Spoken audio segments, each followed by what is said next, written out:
All right, you are being recorded, so if this is your first time by Tanach Tea, no pressure. The entire internet is going to hear you. You're being recorded, Avi, you know that. Raise your hand if you're still in the KYHS Assassins game. All right, decent amount of you. So for those who are listening to the recording, the KYHS senior class is having an assassin game where you have to get shot with a water gun. You have to shoot someone with a water gun, and the last man standing or woman standing wins. And we made Tanach Tea a safe zone. Otherwise, none of the seniors over here to my left would have showed up. So shout out to all the seniors for coming through danger. Yeah. Even though some of you are no longer no longer in the game. You see where I park, by the way? I park right by the door, so I'm just gonna... Anyway, so for those who are new to Tanach Tea, I'm going to do a quick recap of where we're holding. In front of you, you should have the 27th and 28th Perek in front of you. Should be both of them together. And we are middle of the 28th Perek. So make sure you're in the right spot. We're in Perek Chaf Ches. And quick recap of what's going on. David is on the run from Shaul and from Shmuel Hamelech, and he went to the king of the Plishtim. That's where he's hiding out, and he kind of had to prove to the Plishtim that he's on their side and he's not really secretly with the Jews.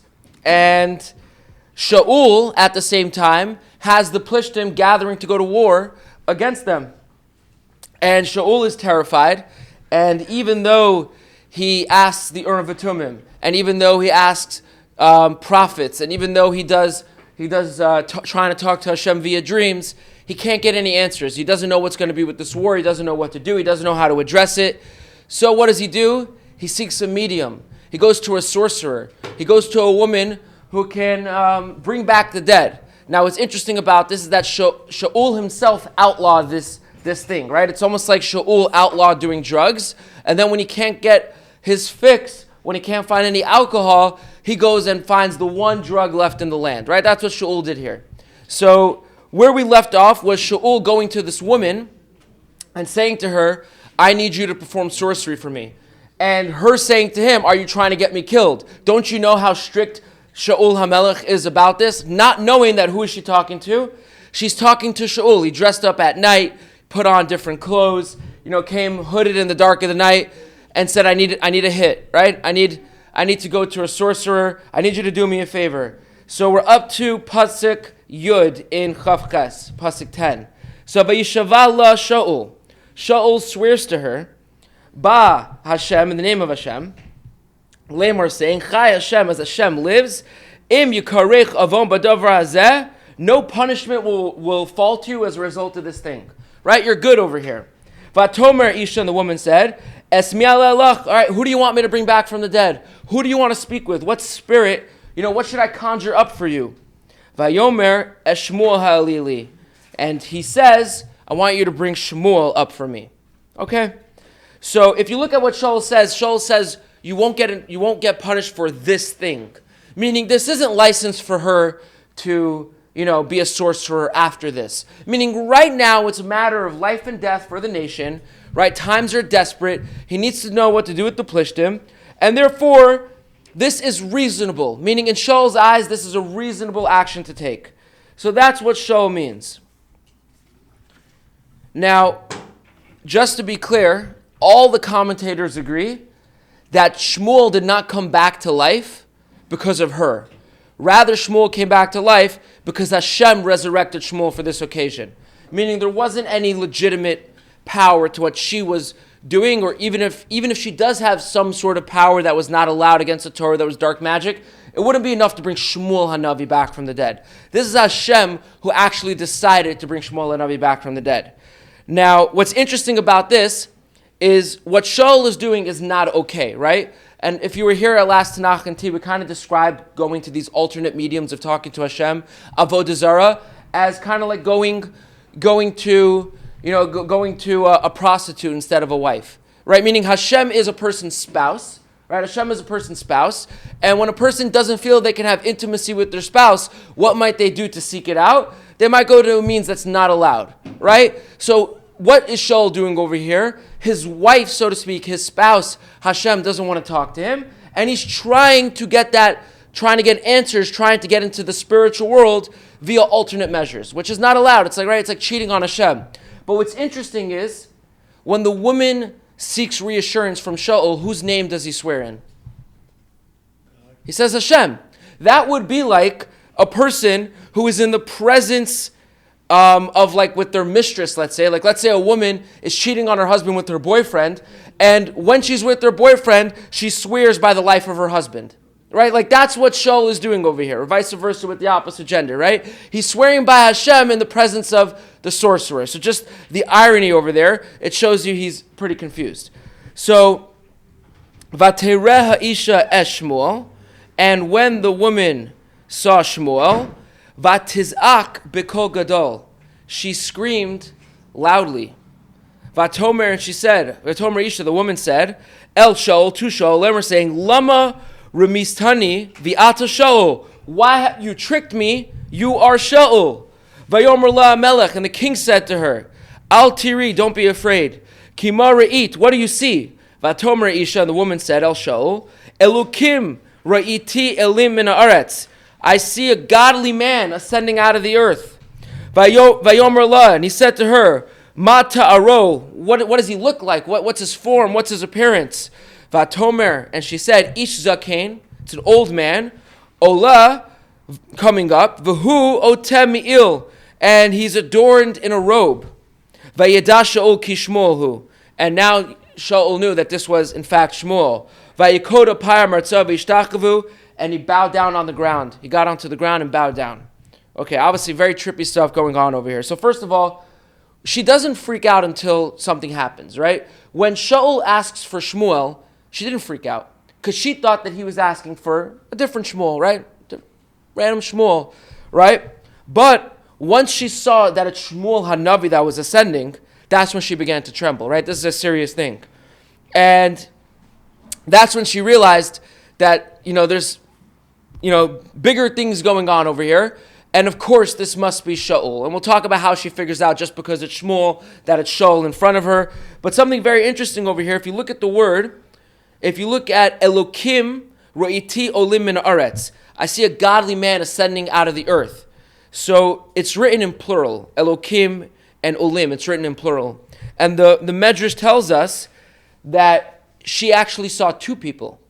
She actually saw Shmuel and Moshe. Why? Because when Shmuel is being summoned to come back from the dead, he thought that he was being summoned for Judgment Day. It seems that Shmuel had not been judged yet. A person has their Judgment Day in Shemayim within 12 months after dying, and Shmuel had just passed away. And it seems that Shmuel thought that he was going to be judged by Hashem now. And he said to Moshe, I want you to come with me and testify that I'll follow the Torah all the way, right? And he wanted protection. Shmuel was afraid.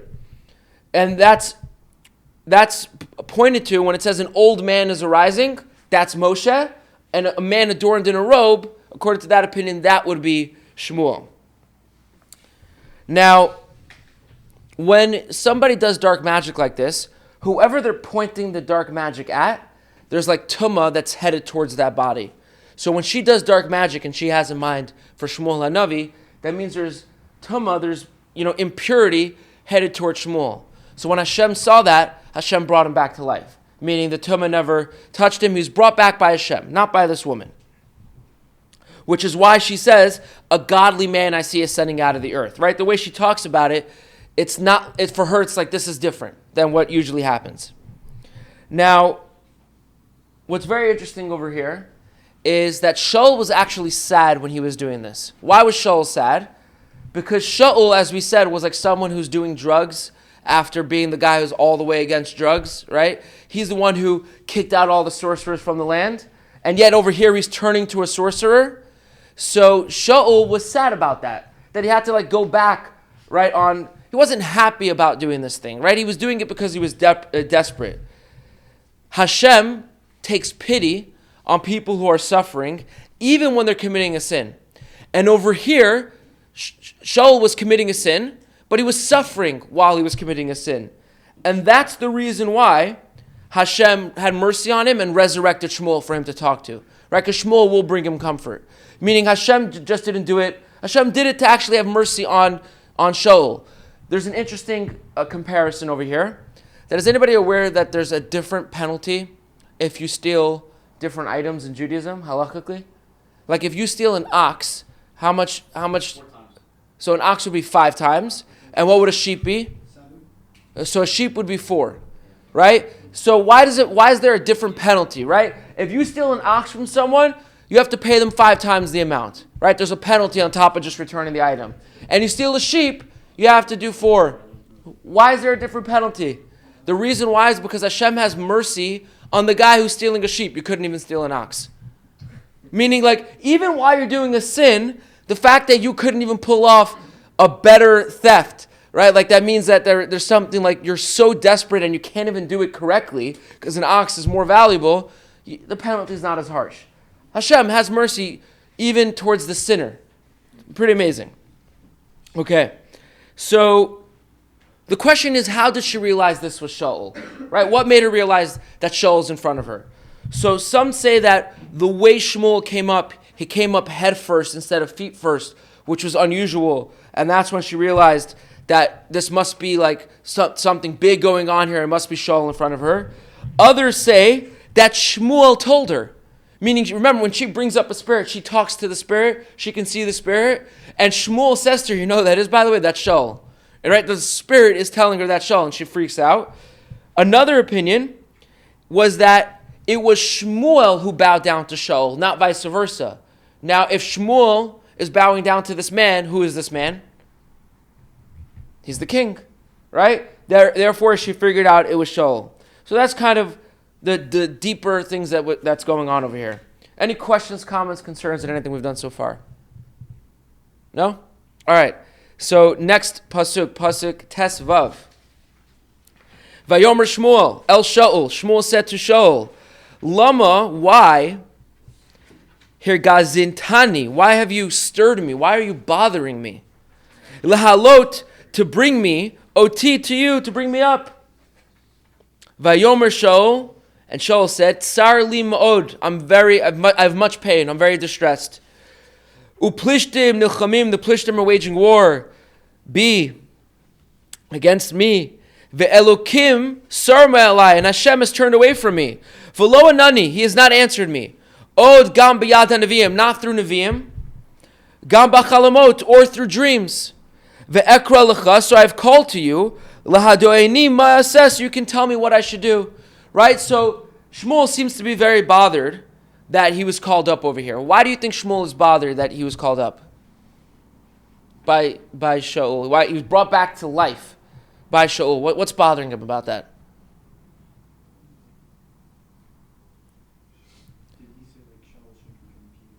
Okay, so you want to get it before you even get into the relationship between them at this point. He's using a sorcerer to bring him back, right? Which makes, again, the impurity. Now he might not know that Hashem brought him back, but like he's the source of like avodah zarah right now. Who gets punished if someone does avodah zarah? There's something on it if someone worships you. You have a responsibility not to allow them to worship you. This is like kind of like a quasi worship of Shmuel, right? Bringing Shmuel back. We know that Yaakov didn't want to be buried in Egypt because he didn't want the Egyptians to worship him after his death, right? To mummify him and build a temple to him. That's why he didn't want to be in Egypt. So that's bothering him. And then also just simply the measure of which this is being done. So Shaul explains what happens. He has a couple of things that are bothering him. First, he says the Plishtim are waging war, and it looks bad, right? And then he says that Hashem is turning away from him, right? He doesn't feel Hashem's spirit anymore. And he has no way to communicate with Hashem. He has no prophetic power, no Nevi'im who will get prophecy on his behalf. The dreams haven't worked. But what's interesting is he doesn't mention something that he tried. Anybody remember what he tried that he doesn't mention? What's another way that a king could talk to Hashem? Besides for Nevi'im or the dreams. What? Besides for the Nevuah or the dreams. He says that didn't work. So through the Kohen Gadol, through the Urim V'Tumim. And he never mentions that. Why doesn't he mention that? because he killed an entire city of Kahanim. He's embarrassed to bring up something beautiful. He's embarrassed to bring up something that is even, related to his actions, which means he's embarrassed over his sin. And when a person commits a sin and they're embarrassed about it to this level where they don't even want to reference it at all, Hashem forgives them for their sin. And we're going to see that he was forgiven by Hashem, because when Shmuel is going to respond to him in a couple of psukim, he's essentially going to hint to him that he's going to be in heaven. He's not going to go to hell. Meaning he's going to be with Shmuel in heaven. He's going to tell him, tomorrow you and your sons will be with me. But we'll see in 3 psukim the context over there.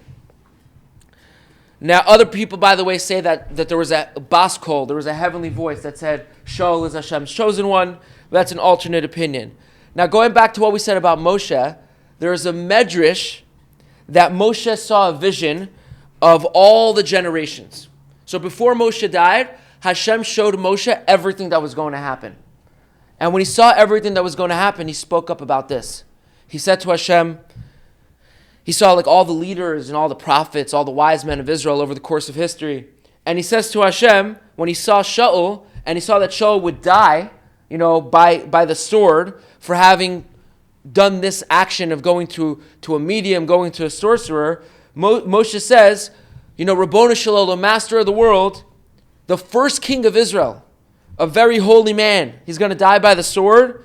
And Hashem answers him, but he's gonna seek help through sorcery, and he's going to kill out an entire city of Kahanim. And Moshe says, but forgive him. And Hashem actually does. So it's Moshe who perhaps preemptively got Shaul forgiveness for what he did. Pasuk Tes Zion, Pasuk 16. Vayomer Shmuel. So Shmuel said, V'lama, and why? But why? Tish Elini, why are you asking for me? V'Hashem tsar me'elecha, v'hiarecha. You already know, you just said it, that Hashem has turned away from you, and Hashem has become your foe, Hashem has become your enemy, right? You know this. What do you want from me, right? This is information. Why are you asking me about this? Now, when he says that Hashem has become your foe, what does that mean? Like Hashem is the enemy of Shaul?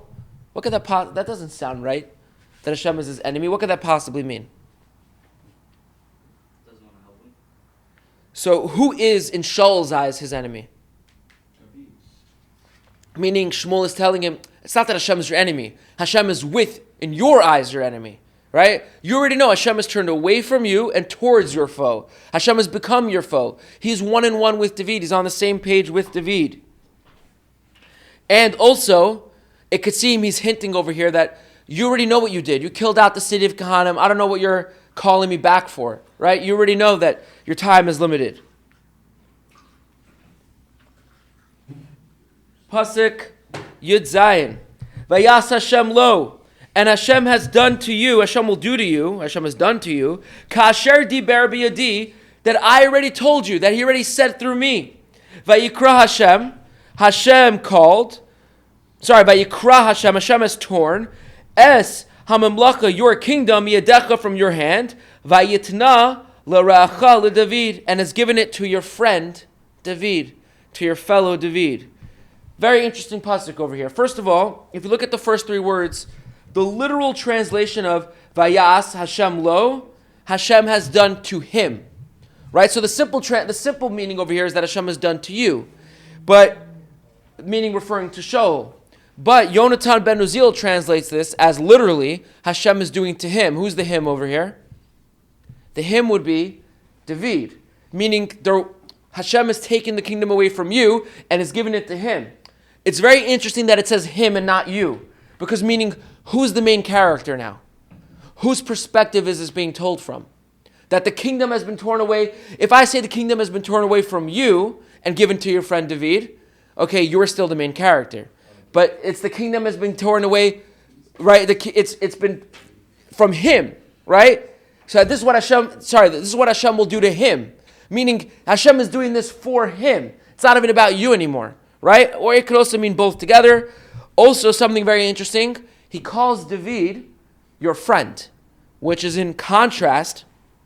Right before, it was Arecha, your foe, and now it's L'Ra'echa, your friend. He's calling him your friend, meaning in your eyes before, he's your enemy. But in David's eyes, he's your friend, right? David never actually seeked your life. David never actually wanted to make you enemies. This, right, meaning you see how the words are similar, right? Meaning it's all about perspective. Here you have essentially the same word, and one is foe and one is friend. It depends who you're asking, whether it's David or Shaul. Now this line that Shaul is told by Shmuel is not new. After the sin of Amalek, right before we get introduced to David for the first time, 7 Pasukim before we ever hear about David, right before that, right after Shaul does not kill out Amalek, Shmuel actually says to him, he says, Hashem has torn the kingdom of Israel from you on this day and has given it to your friend who is better than you. That's what Shmuel says to him. So now Shmuel is referencing this. He says, I already told you that the kingdom has been torn from you. Back, what Perek are we in? We're in Perek 28, Chav Ches. Back in Perek 15, right? 15 verse 28 that happened. So I already told you, right? I already told you the kingdom has been torn from you. So what are you asking me for? I'll tell it to you again. What's interesting is that this time he specifies who the friend is that's getting the kingdom, right? This time he says to David. Now, of course, last time Shmuel did not know who the next king would be, that it would be David. He didn't know that yet. But also, throughout Shaul's life, Shmuel always made sure to never reveal who the next king would be. That way, Shaul wouldn't kill him, right? There's politics involved here, right? That way he wouldn't upset Shaul. But now that he's dead, does he have to care about that? Right? He's literally talking from the grave. He's going to give him the truth. The next king is David, right? Saying it straight up. Okay. Any questions, comments, concerns? No? The last 2 Tanach Teas, no questions. Before that, there was always back and forth. All right. Let's continue. Pasuk Yirches. Ka'asher. Like that, because lo shamata, you have not listened, b'kol Hashem, to the voice of Hashem. Below asisa charona po ba'amalek, and you did not do Hashem's anger against Amalek. You didn't do your job, Hashem's burning anger against Amalek. Al kain, therefore, hadavar azeh salacha, therefore Hashem is doing this to you. Hayom hazeh, on this day, right? You want to know why this is happening? Because you didn't kill out Amalek. Vayitein Hashem gam es Yisrael imecha, and also Hashem is going to give Israel, your nation, biyad plishtim, into the hand of the plishtim. So he's answering him. Remember, what was Shaul's whole reason for going to Shmuel over here? What did he want to know about? The war against the plishtim, right? The plishtim are waging war, and now he tells him, you are going to lose this war, right? Israel is going to be given into the hand of the plishtim. Umachar, and tomorrow, ata, you, uvanecha, and your sons, imi, will be with me. Gam es machane Yisrael, and also the camp of Israel. Yitein Hashem biyad plishtim, Hashem is given into the hands of the plishtim. So there's a lot to break down in this pasuk. First of all, why is Shaul losing his kingdom? Why is he being punished? Not killing Amalek, right? But what's interesting over here is there's a second reason that Shmuel is hinting to that he doesn't want to say. It's the reason that Shaul was embarrassed about, therefore he's not going to push it in Shaul's face and reference it. What's the other reason? Killing out the city of Kahanim, right? Those 2 reasons that he did. He didn't kill out Amalek, and he killed out the city of Kahanim. Well, how is he referencing the Kahanim over here? Where's that hinted to in our pasuk?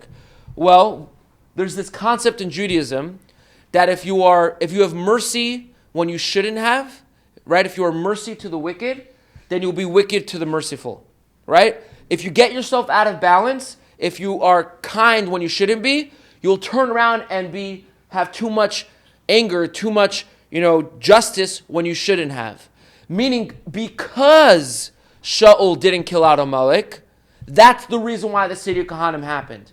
Once you do something out of whack like that, and you go in that direction, there's a boomerang that causes you to do the same thing in the other direction to be even. I think we see this nowadays very much so, right? Like for example, the Israel-Gaza situation, how many people have mercy towards people that they shouldn't have, and therefore have cruelty towards, people that they shouldn't, right? You see how that flips, right?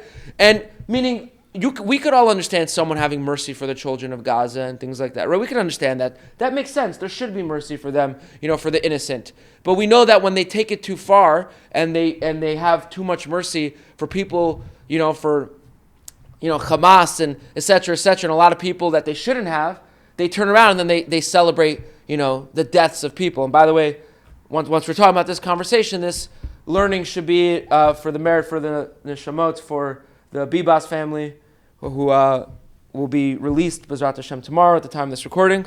So hopefully their neshamot should have an aliyah. So there's a great example, right? To the point where people could even celebrate the death of a baby. It's crazy, right? Pure evil. How does that happen? These people are having mercy. It's this effect right here, right? That Shaul kind of suffered from. So you see he is referencing that, right? That's the opposite side over here, right? Misplaced mercy for the cruel leads to unjust cruelty to the merciful. Now, what's interesting over here is Shmuel actually says to Shaul, woe to the shepherd and woe to the sheep. Meaning, who's the shepherd of Israel at this time? Who's the king? Shaul, he's the shepherd. When the shepherd messes up, what happens to the sheep? Well, they go free or they get eaten by a wolf or whatever, right? Meaning over here, Shaul messes up, and who's going to pay the price?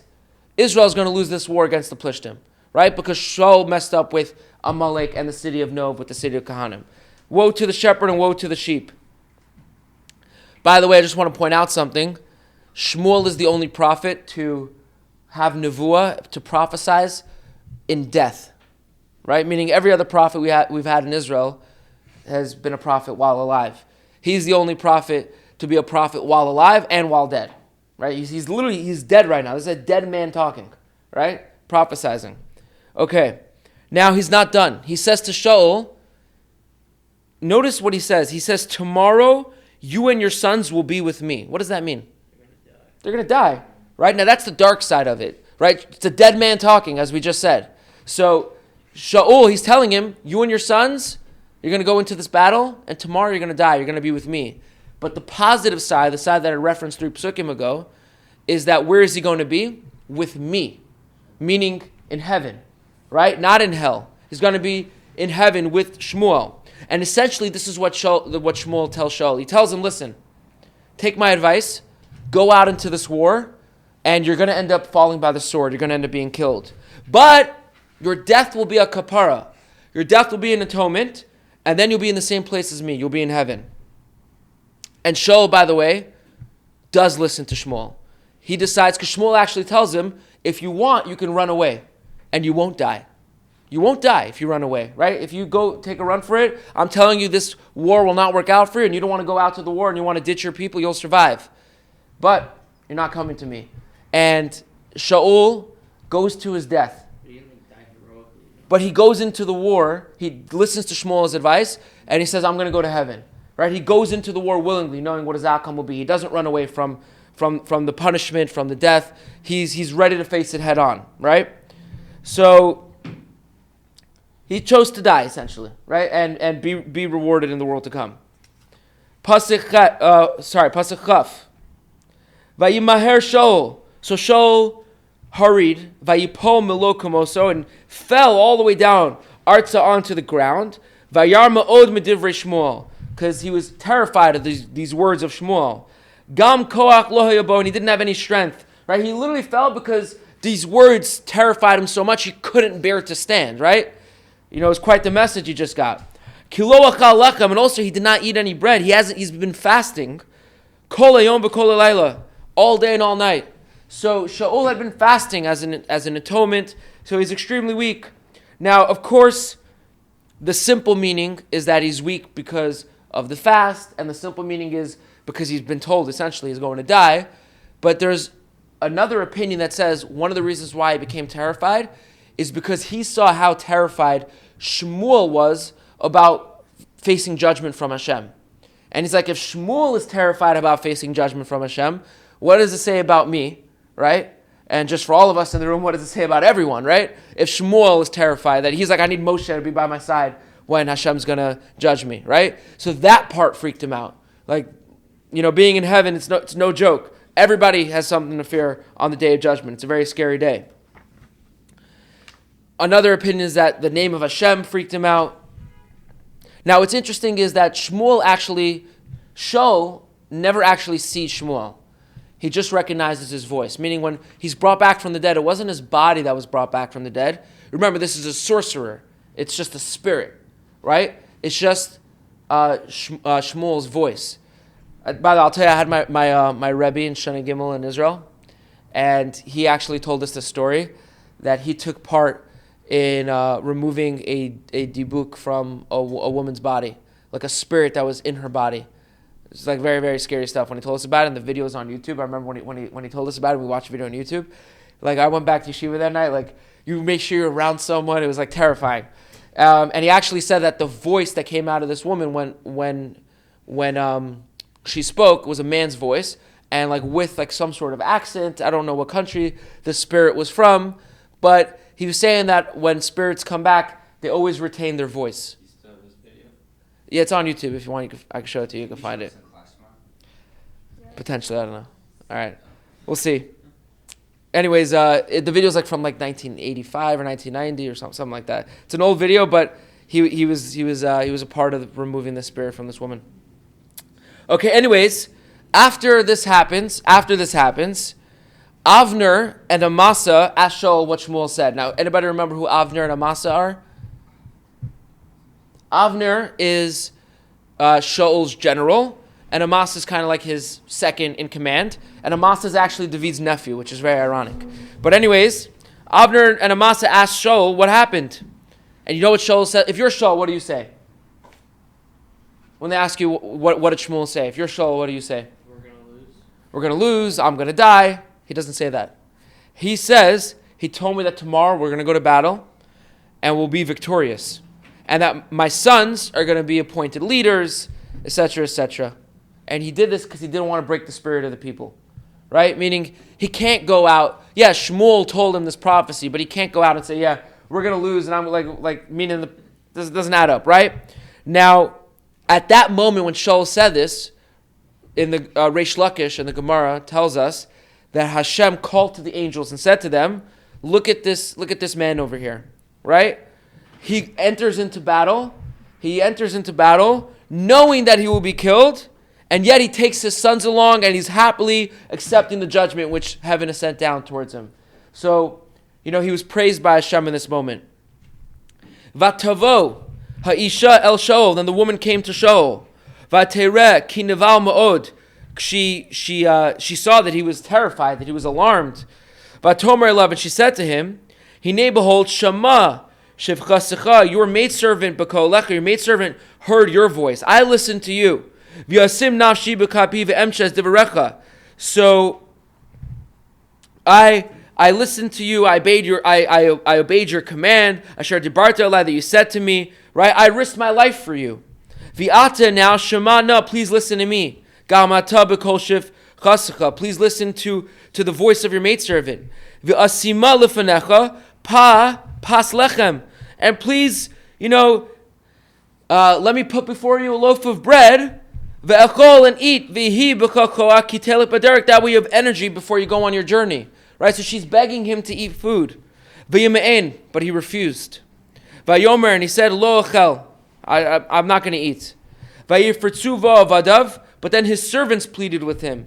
V'gam isha v'yishma lekolam, and the woman, and he listened to their voice.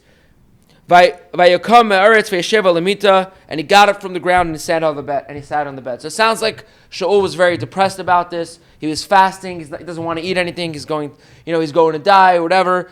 Or it seems that maybe he actually did have joy to go to his death, as referenced before. Right? He was ready to accept this fate with joy, but he didn't want to, Israel was a time of danger. He didn't feel that he could eat food while everyone else is going to be captured and everything like that. So he rejected the idea. We saw him do this earlier in previous battles, but they told him that, you need to have your strength, and they convinced him. Okay. V'leisha egel marbek babaye v'timeher v'tizbachehu. So the woman had a calf in her possession, and she hurried and she slaughtered the calf, And then vatikach kemach, she took flour, vatalash vatefei matzos, and she made matzah. Vategesh lifnei Shaul v'lifnei avadav, and she served it to Shaul and to his men. Vayachlu, and they ate. Vayakamu v'yachlu b'layla hu, and they got up and they went away in that same night. So, by the way, the Ma'am Loez comments over here that some people say from over here that this shows you that women are allowed to do shkita. Now, I have no idea if women are allowed to or not allowed to do shkita, but if some see this as the proof, I would assume that yes. So, anyways, what did the woman bake? Bread. Well, not bread. What does she bake? Cake. Matzah. What does that mean? It translated over there as cake? Yeah. Okay, so unleavened cake is matzah. Yeah. So, I mean, just look at the Hebrew, guys. You know what matzah is. So she baked matzah, right? What does that tell you? Whenever anyone bakes matzah, what does that mean? Okay, I like that guess, but that's actually not what we're told here. But that what? Quick, right? They're in a hurry, right? Time is of the essence over here. Were they keeping Pesach? They were, yeah. Yeah. So time is of the essence over here, right? Now, by the way, how does this woman seem in this story? What do you gather about this woman, about her character? She's nice. She's, her hospitality, her righteousness. According to an opinion, she was Avner's mother, which would, that would line up. That would make sense. It seems like she fears God.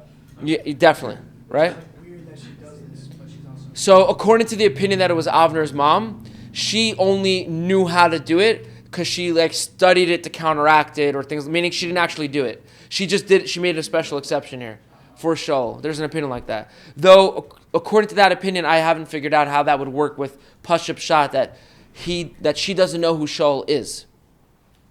Right? Then why would she be shocked that it's Shaul if she's making an exception because it's Shaul? Right? So if you have an answer for that, let me know. Now, when you read this over here, I think one of the things that, yes? She was known to do it before Shaul. According to the opinion that it's Avner's mother, no. She just knew how to do it. So, what about Pshat? She's done it before?